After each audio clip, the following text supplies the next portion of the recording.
نو اول خو به یو ساده غونډه اسانه پوښتنه چې سفر تاسو ته خوښ کیږي یا د اسلامي امارات یا طالبان حکومت لخوا تلندر کې شي دورجی زما د الته تلو خواهش دا یو فطري او طبیعي شی دی او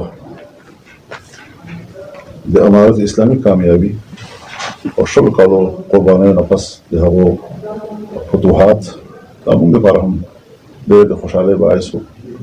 د دوی په ما باندې حق و چې زه ورغلی وی او ما مبارکي ورکړې وی د دغو فتوحاتو باندې خو بیا هم به هر حال د هېوادونو خپل ضرورتونه خپل مصلحتونه وي نو موږ داسې اقدام نه کوو چې موږ هغې کې خپل خواهش خو پوره کوو خو د چا د یو بل ملک معاملات هغې کې دا تاثر ورکول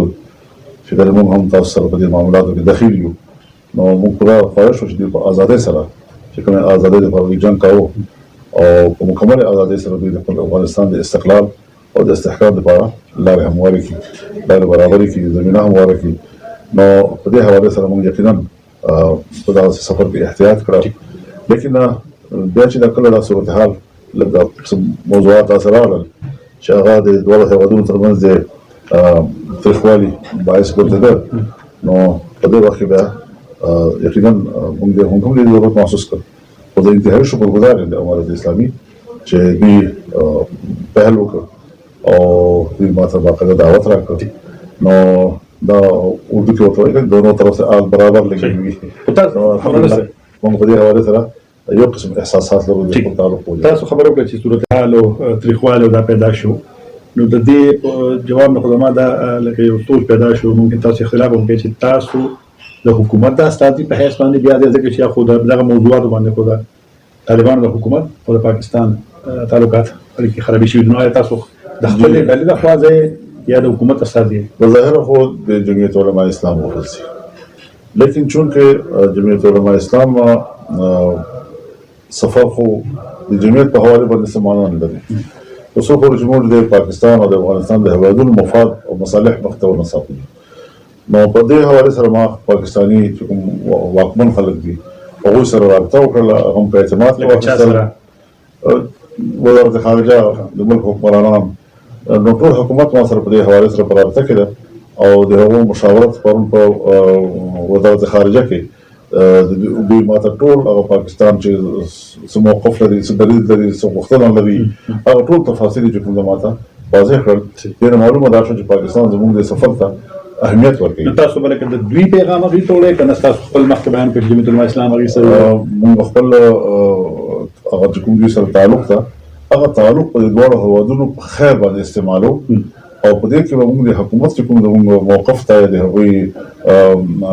مجلسونو چې موږ څه اخذ کړي دي او یقینا ورته وړاندې یو موضوع چې کوم مولانا صاحب د تعلقاتو باندې ډېر منفي اغېز او اثر کړی دی هغه د پاکستاني طالبانو موضوع ده ځکه پاکستان کې تاسو خپل هم ذکر کوئ تاسو باندې ستاسو په قافله باندې سورج مخکې ډزې وشوې ستاسو د او یو اتیا په منځ کې ستاسو ملګرو د ژوند واخیستل شو په باجوړ کې سورج وړاندې په باجوړ کې بیا حمله وشوه تاسو په مرکزي بیان ترجمان باندې بلوچستان کې نو حالات لکه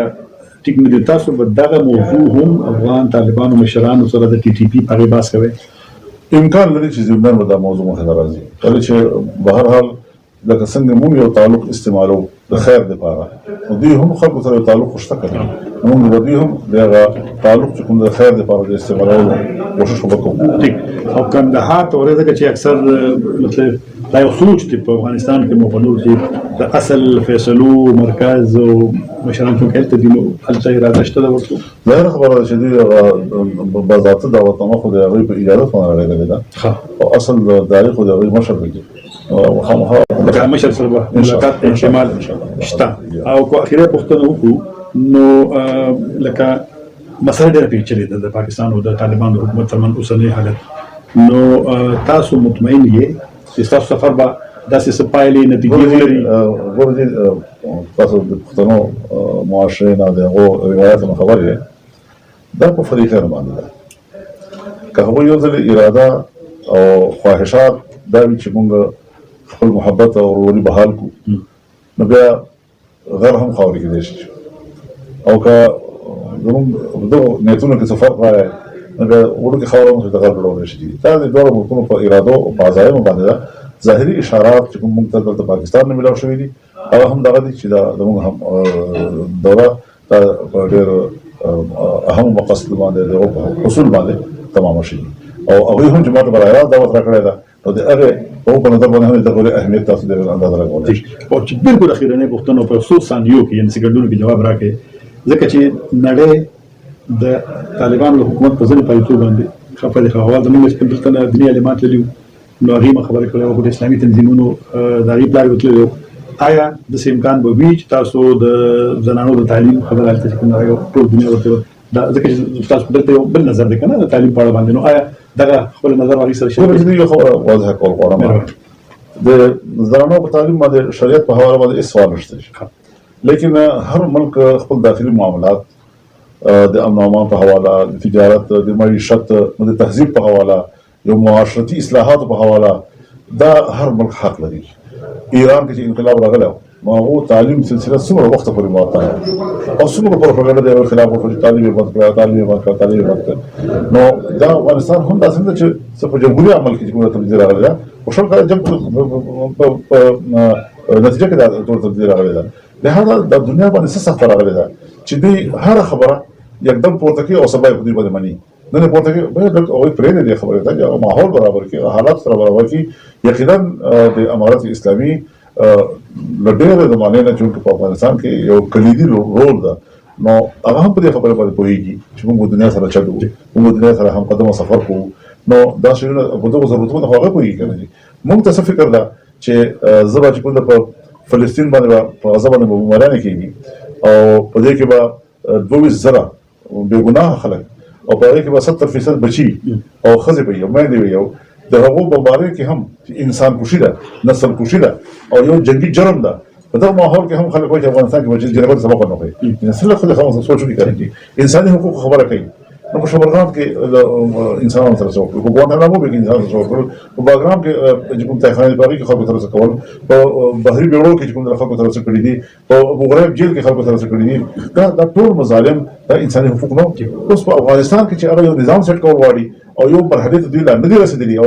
ورسېدي یو وخت نو دوی هغه نه مخکې چې کوم یو هو جوړه کړي چې لکه افغانستان کې انساني حقوق او انساني حقوق ما خلک چې یو ملک تاسو پرې خپل حالت باندې چې فطري او طبیعي سفر وکړي او بغیر د یو